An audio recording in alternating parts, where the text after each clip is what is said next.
What's going on, Philadelphia? Hello, everybody. I apologize if I just blew out your ears, but yet again, another Bell the Birdmen live from the Barchard household as I got to tell you, I feel good and great about my chances showing up in Chicago fully healthy, unlike Justin Fields, and we'll get into that because, oh my God, is it going to be cold? And if I have to watch Nathan Peterman, you might as well just jump hot chocolate and beer all over my head in 20-degree weather or whatever it's going to be. Vince Quinn, Taylor Kredatus, of course, here with us as always. Vince, how you feeling, buddy? I'm enjoying this stupid chaos that is sports Twitter right now. Like, all this, because there's plenty to talk about with what Micah Parsons actually said, but all the analysis about whether or not what he actually said is news or not is so silly. Of course it's news. He's talking about the Eagles quarterback and whether this guy should be MVP. Yep. And let's be clear here, he is trying to insult Jalen Hurts. He's trying to do it as delicately as possible, but you can't tell me when the guy says, quote, "I understand the game so well, and when something seems off," like, well, yes, he's trying to insult the guy. I'm not trying to say anything's wrong here, but as somebody who understands what good relationships are like, let me tell you, something's weird with your girlfriend. Are you telling me that that's not an insult? Is this okay behavior? Of course it's not. So, yes, he's saying something. He's just draping it as much as he can because he's not willing to come out and say that he doesn't think that Jalen Hurts is the MVP. He's absolutely fucking wrong to think so. We detailed that pretty heavily last time we talked, and I got more things to back it up today, man. I mean, he is out of his fucking mind, and as much as I've been talking up what they've been doing on the field, Dallas is making me look like a real asshole right now because this is peak Jerry Jones bullshit, and I hate that you're fist pumping because it is your turn right now. It's your time. I'm just glad that you said they're making you look like an asshole. Hey, my Giants made me look like an asshole, so it just quantifies, yes, the Eagles are the best team. Micah Parsons is terrified of all that stuff, man. That's what I think part of that is too, but man, yeah, let me touch on that. Like, is it news? You're talking about it.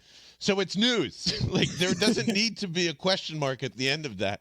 And also, I've got one gripe out of all this. I got to get it out of the way because it's slightly negative towards our boy. You ready for this? When it is presented, now I know it's for Micah Parsons' ears, but it's really the follow-up from Eagles Twitter saying, yeah, like, the thing about, is anyone going to ask me about the Chicago Bears defense? No, Jalen. No one gives a shit about the Eddie Jackson-less Chicago Bears defense. I don't care. Vince doesn't. Taylor doesn't. Everyone listening and watching doesn't either.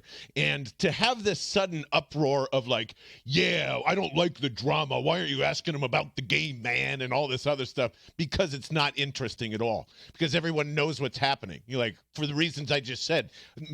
Justin Fields probably plays, but if he doesn't, this is going to be over before the kickoff, as the 9+ towards the Chicago Bears would tell you that. I'm sorry, I'm begging my camera all over the place here, but yeah, man, like, outside of that, like, that's what I think. Micah Parsons definitely wanted to drop the hammer there too, and fuck you, Micah, you Penn State Big Ten All-American big boy over there trying to act all tough on Von Miller's podcast. Either say it or don't. Either get on the stage and say fuck you and back it up on the 24th, or don't, or just pretend like you don't actually care when you're peaking. All of you guys are peaking. That's why you're yelling for OBJ and T.Y. Hilton and all this other stuff. You are terrified that you're not going to be the top dog or whatever fucking Jerry Jones sent you. You know, like, I can just feel that, man. All of this stuff is, oh, we should be out there getting our respect. Yeah, okay. And the insulting thing that came out of this, wasn't it hilarious? We're talking about system quarterback this, and, you know, everyone can't define a young QB success, and boom, that's what Micah Parsons wants to say about Jalen Hurts. Not to mention that, like, Dak Prescott his entire career was just assumed to be a system quarterback with all that talent around him, who basically, by the way, didn't do shit with it. So I'd like to see what happens at the end of this year before the system quarterback thing went away, because I guarantee you, much like how dumb it is that we have to say Matthew Stafford's on a potential track for a Hall of Fame. I told you that would happen, Vince Quinn, because that's not coming out of anybody's mouth. I bet you the system quarterback thing is suddenly going to disappear, and everyone's going to lick Jalen's balls because they should after all this stuff. And I can't wait for it. So keep on talking. I will enjoy insulting you while he sits deadpan, dead-faced on a sideline where he just scored 45 points or whatever it was, and the wide receiver room celebrating, and everybody goes, yep, from Alabama to Oklahoma to everybody, that kid has not changed once, and everybody's just amazed that this person exists. Motherfucker, he's been there. That's what we keep saying. Everybody, Emery Hunt, shout out to you too, pointed this out. This is the amazement of Dan Orlovsky and all this other stuff. Y'all missed it. This is, and that's what's great for me and all this stuff. Micah Parsons is missing it. The whole Dallas Cowboys team is still missing the fact that this is due to Jalen Hurts, even though the fucking center of the team is screaming and telling you we are not this offense, this team, this scheme without that guy. So whatever. Fuck you, Micah. Come get some. I don't care. I'm not playing. You know, you're going to get killed. How about this? Actually beat Lane Johnson. Then I'll shut up. Sure. Yeah. Lane Johnson's a fucking monster, and he just got that record for 3 straight years? Because we talked about it the other day. I did see it. It did happen. It's 3 years without a sack. Like, come on, man. So, yeah, he's been playing. He's going to get another crack at him, but Lane's been phenomenal. I doubt he doesn't make a play like that. But thinking about a lot of this, too, with Micah Parsons and where everything is, it's a fundamental misunderstanding between what is the MVP and what is the best player in the league. If you're going to take one guy and say who's the best player in the league and you want to say Patrick Mahomes, that's fine. Who's the MVP right now? It's Jalen Hurts. Like, think about the Philadelphia Eagles. What is their best characteristic? This team is efficient as fuck. 46% on third downs. They're a top 5 offense in that regard. Number 1 offense in turnovers. Number 1 defense in turnovers. Number 1 in net yards allowed per a passing attempt. It's under 5 yards a passing attempt that they're allowing right now. They're number 3 in the league in terms of net yards an attempt as a passing offense. So Jalen Hurts, 32 touchdowns, 5 turnovers in the middle of all of this. It's efficiency. It's efficiency. It's good decisions in the running game. All the things that he's been doing all year and we've been talking about, especially over the last couple of weeks. That's all they're doing. So he is an incredibly efficient, effective player on the most efficient, effective team in the league. They're 12-1. They're the first team to lock up a playoff seed. They're going to be the first team to lock up a number 1 seed. They're well on their way right now to being the Super Bowl contender out of the NFC. And just give him his fucking respect for this year. Like, it's really not that hard.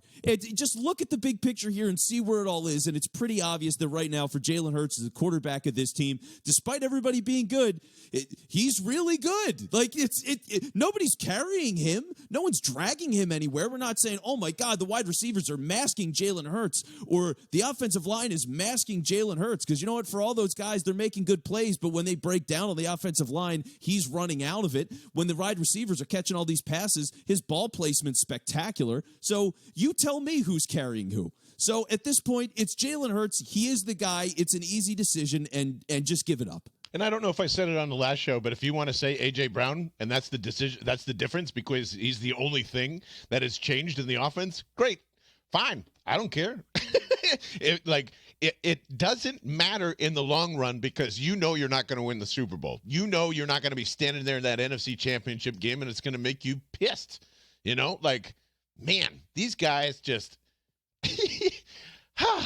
I love the Cowboys. I do. This is exactly what I was telling you, Vince. It doesn't matter how talented. It doesn't matter, like, how good of an arc it has in December or whatever. What are you doing going on Von Miller's podcast anyway? You know, like, that's not this isn't like a Travis Kelce, Jason Kelce, like, a safe place. This is, you don't know what Von Miller's going to ask you on his podcast, who's, by the way, injured and has nothing else to do, and his career is going to be obviously that in some form of media moving forward. What are you doing? You wanted to be cool for a second? Shit. Well, now you just pissed off everybody in Philly, and I don't care what anybody says. They know, they absolutely are talking about this in the locker room. They're just keeping it hush-hush and quiet. I can't imagine what Jalen Hurts does in private, because he will not show you a fucking thing in public ever. And between that and saying, what was it, Jordan Mailata saying, this isn't the Micah Parsons Bears? Micah Parsons. Oh, they're going to get it, man. They're that offensive line is going to kill the Cowboys in a week. I don't care who has what kind of game. They're going to get absolutely crushed. And if that's going to be the case, like, I'm feeling much less about calling that a loss because that's what I thought was going to happen. I think Micah Parsons just changed my mind. So thank you.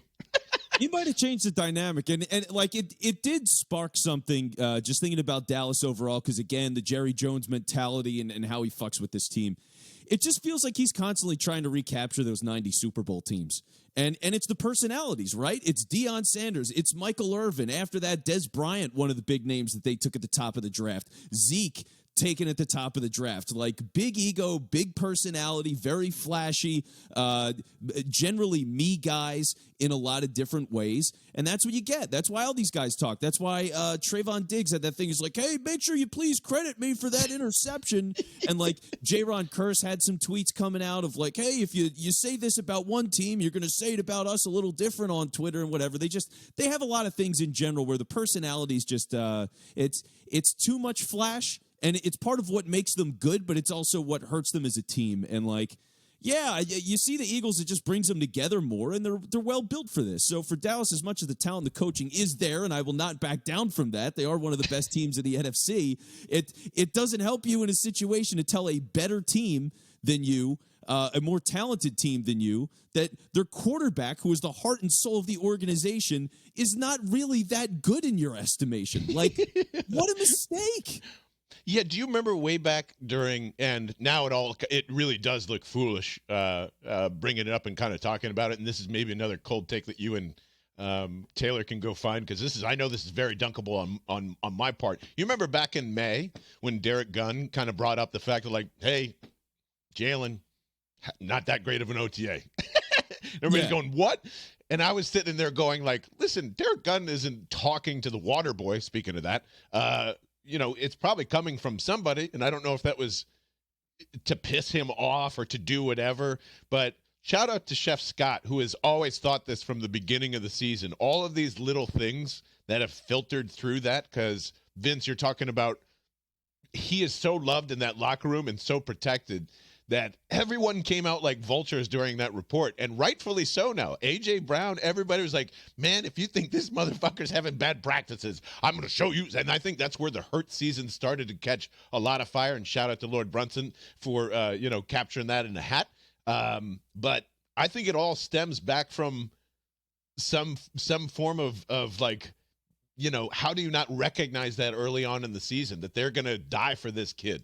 Even before he took an NFL snap, like Lane Johnson wearing his hat and all these little different things that you're going, wow, what is so different about this guy?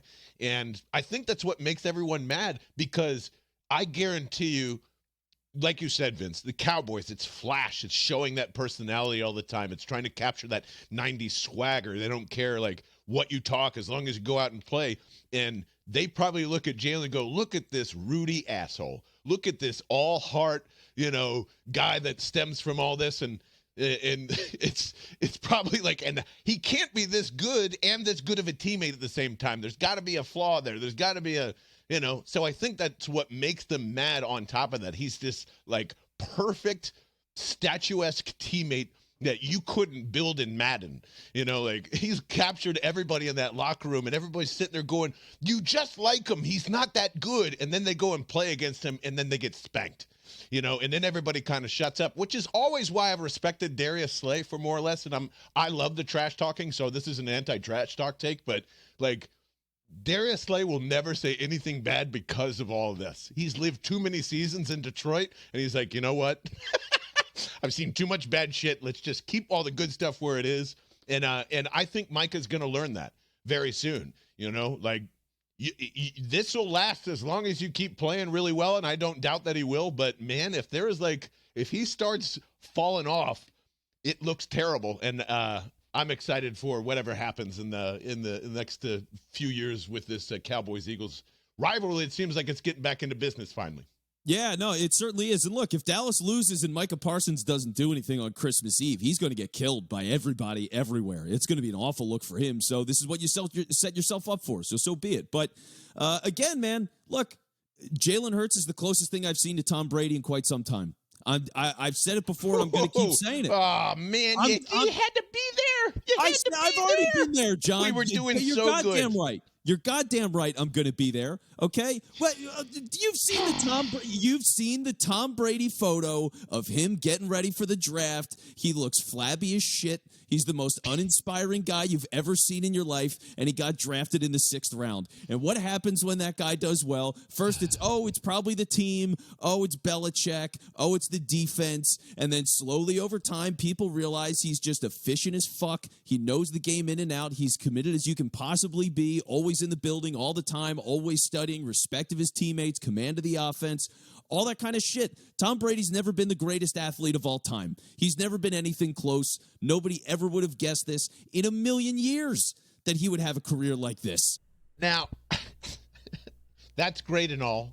And I'm like, we didn't even make it into year 3 as a full starter before Tom Brady left your fucking mouth. So thanks for putting that pressure on him. Much like everybody called Brock Purdy this week the next Tom Brady, because he truly would be the best comparison if you're going to make that gigantic hyperbolic leap.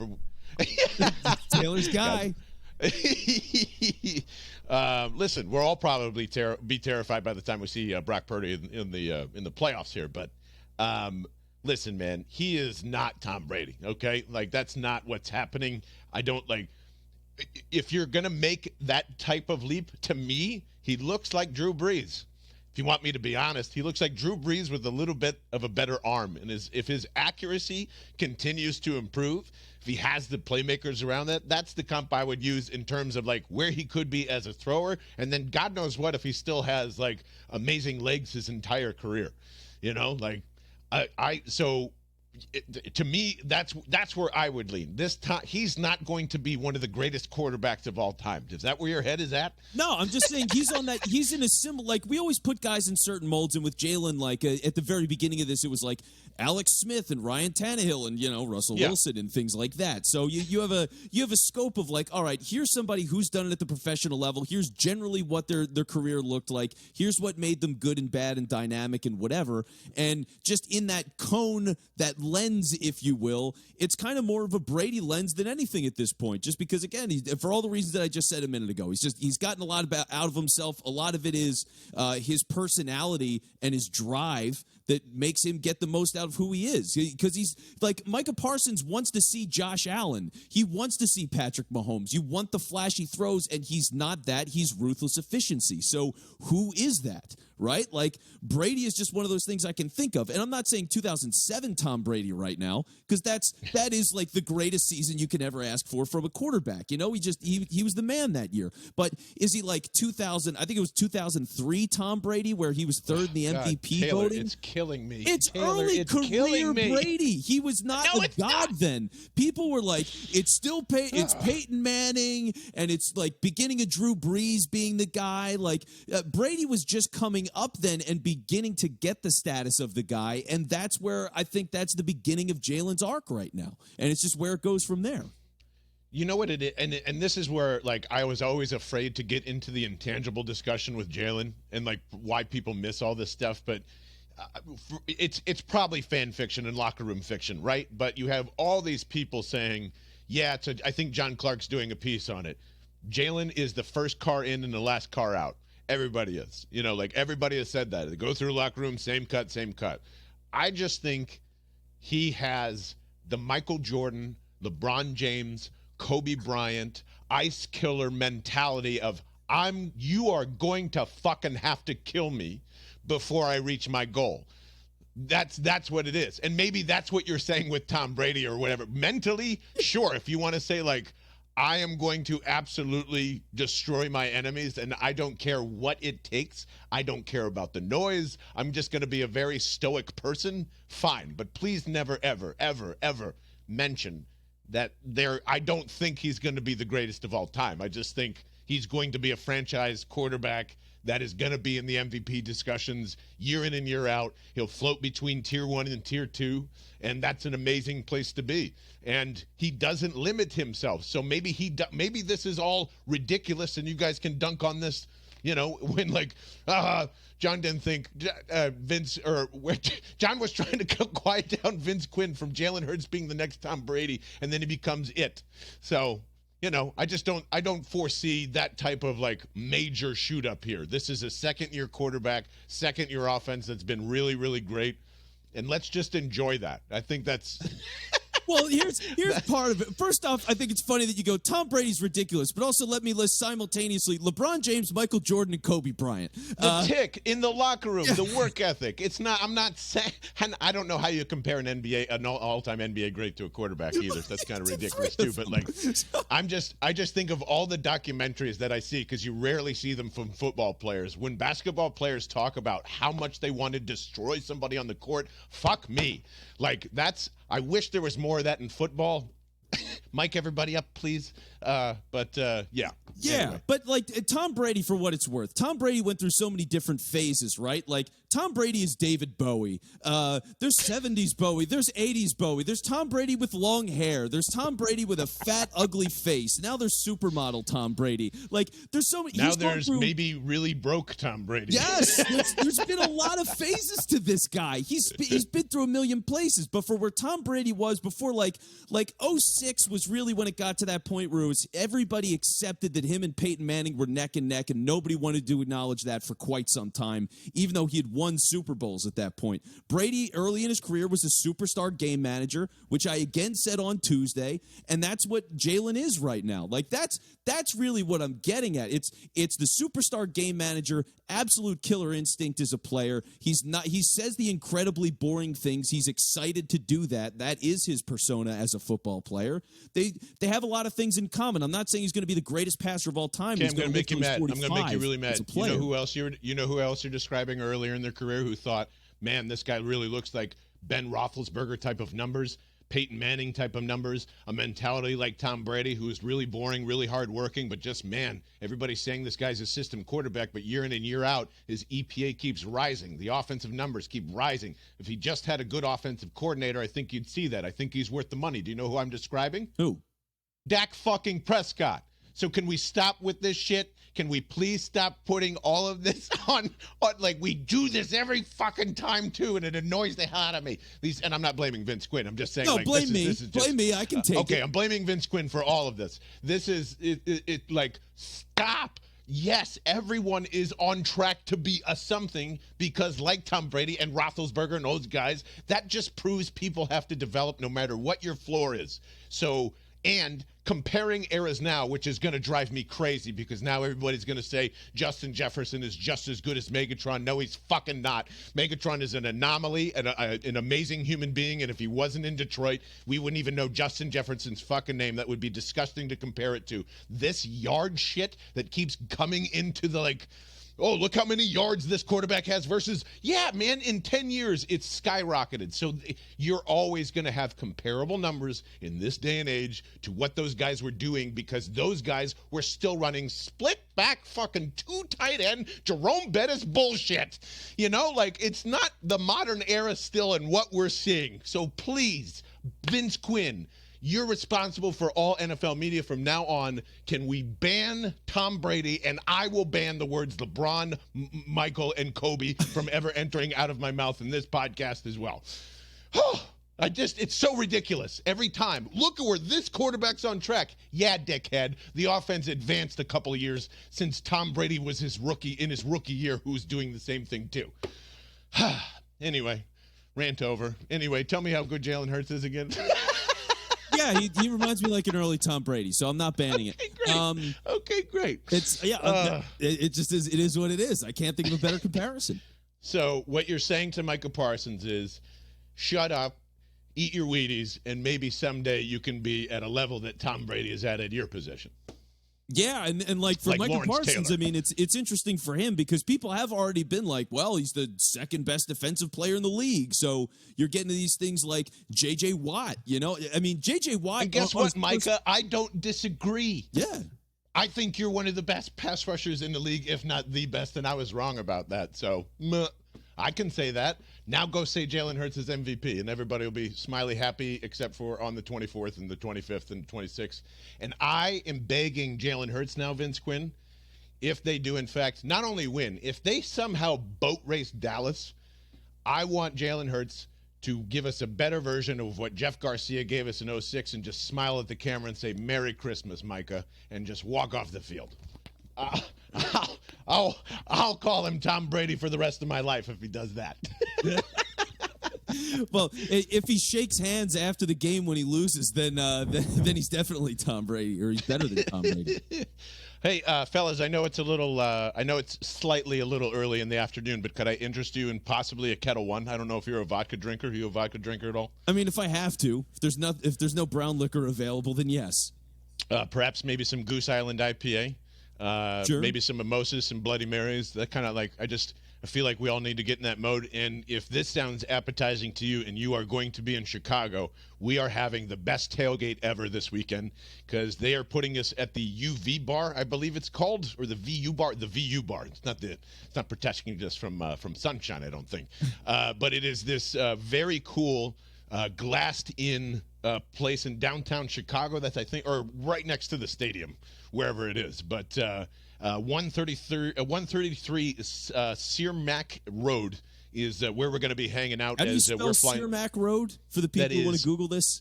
Cermak and Road 133 is where we're going to be at 9 a.m. to noon as you're going to be able to look at all of Chicago while drinking some Kettle One, some Goose Island IPAs, and a ton more. Just go to phillysportstrips.com/Bell if that is your thing and you want to kind of check out where we're going to be this weekend. We can't wait to meet you. It's going to be short and quick for us because we're flying in late Saturday afternoon, and or we won't actually be in Chicago until 6 p.m. But if you want to catch an Italian beef on Saturday night, let us know because we might be down for that. And as always, we appreciate Philly Sports Trips taking us around the country this year. And this is going to be our final road trip, man. So if you're hanging out in Minnesota or Detroit or Indiana or any of those places, this is it. I would say let's get together and we'll have our own Jalen Hurts Friendsgiving. How about that? For the holidays or something like that. So I want to what should we I got a question for you guys. Am I packing long johns? Because I think we all should. It's gonna be horrendous out there, guys. Yes, you should pack longer, and longest johns. It's what 27 degrees is the high for Sunday. Yeah, plus 20 mile an hour wind. So that's gonna feel like -1 because we've been trying to prep ourselves this whole time, going to Minnesota in the dead middle of winter. Be like, okay, can we handle this? Yeah, and. Remind me, you guys have yet to be touched down in Chicago yet, right? During the winter time? I haven't been there in the wintertime. I've been to Chicago in the summer, and that was magical. Beautiful. Yeah. But Taylor, you been to Chicago during the wintertime? No, but Indiana was pretty rough. So times that by 10, and that's what we're going to feel. So I'm wondering if I should bring the ham warmers and put them in my Hanes, because I think I'm there. I think it's going to be like that, and it's still old Soldier Field. So I don't know what's rumbling around in there, but I remember as a kid, it was my second game ever seeing a game in Soldier Field, and they have the old school troughs where they fill up the ice and everybody just pisses in it. This is my first instance of a football game of these fat guys dropping trowel all the way down to their ankles and just going that? Yeah, granted it's 1989. Power move. So I don't know if total power move. I'm pissing. So I'm looking forward to what Soldier Field is going to be like as we say goodbye to it. And man, I think a lot of Bears fans want to say goodbye to their season as well, and I would too. This franchise is going to go nowhere, and Justin Fields, get out of there. Go hang out with. Where should we send Justin Fields? That's what I want to We should send him to. Let's send him to Bill Belichick. Can we do that? Can they have a little fun for once and just send him up there, please? Can we get him to San Francisco at some point after we win the Super Bowl this year? But he seems like what they wanted Trey Lance to be. That's yes. Let's get let's keep them out of the NFC. Can we do that? Fine. I I kind of regretted it when I said it, but it's such a good fit. Yeah. Broncos. Hey, hey, stop it. I know it's nearly impossible, but Walmart make it happen. That sounds like a great idea. Listening to what I can say, our good friend Marshall Harris, who started a great podcast with our old Eagles favorite Clay Harbor over there, they are searching for anything. And if I have to watch Nathan Peterman for 4 quarters, I don't know, guys. What is acceptable as Eagles fans to hang around in this weather? Like, will we look like assholes if after the first quarter we're just hanging out underneath the beer booth and just chilling and watching on TV instead? If the Eagles have a higher number of points than it is temperature, you can go home. I think that's the rule. If it's 27 degrees and they have 28 points, we can go home. Taylor, you agree? Let's go with lead instead of points total. Okay, I like that. Yeah, so if it's all right. So basically, if they can achieve 21 points in the first quarter, we can go huddle up. If it's 21-0 by the first 14, okay, good, perfect. I like that rule. So between that, I don't know really what to look forward to other than getting this win, getting out of there, and getting ready for the Cowboys. We have the luxury of looking forward all the time, and I know those guys don't. My only last 2 thoughts were these, Vince Quinn. I think, one, I have the ultimate dunk for you guys probably towards the end of the season. I think I might be really wrong about Shane Steichen only because I trust the word very much of Aaron, Schatz over there at Football Outsiders, who did predict, by the way, that he did think the Eagles are going to be on a great Super Bowl arc for all the reasons we discussed in the offseason. Now he's saying it's probably a race for assistant coach of the year between Detroit's offensive coordinator and one Shane Steichen. Am I going to be seriously wrong about this? I think he's seriously wrong about this. I mean, if we're talking about anybody that's an assistant coach that should be getting the love, I'd go Stoutland over Steichen in a heartbeat. Well, I mean, always. I think that's always how it's going to be, and they're going to disguise that. Like everybody kind of goes through Stoutland when you need a little help from Marcus Brady too. So, yeah.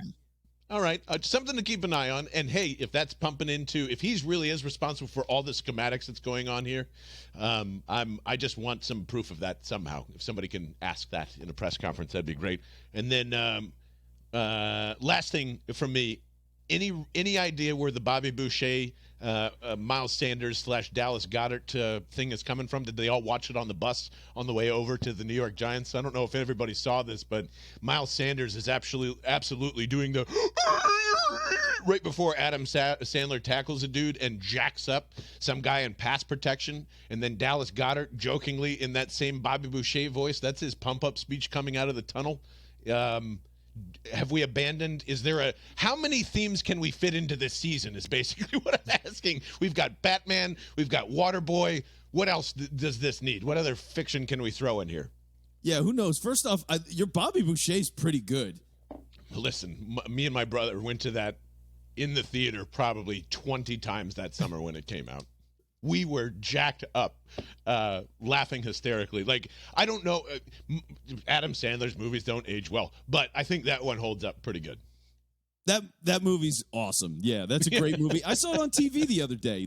For the first time in like 2 years, I was at a friend's house and he just put on live TV. We were just scrolling channels, and the Waterboy was on, and it's a great movie still. Yeah, so that movie's great. If you're Bobby Boucher, I'll be Rob Schneider. You can do it! Rip his fucking head off! So there you go. Go team. Go Mud Dogs. SELSU, baby. I also have a prediction.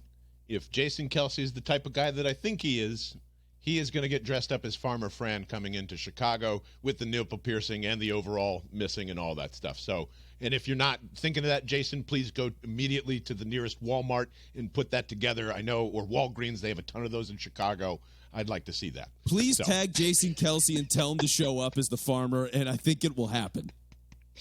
Well, for Farmer Fran, for everyone else that is coming with us to Chicago, I can't wait to get out there and meet you. Very exciting. Again, phillysportstrips.com/Bell to know where we're going to be at pretty much all weekend.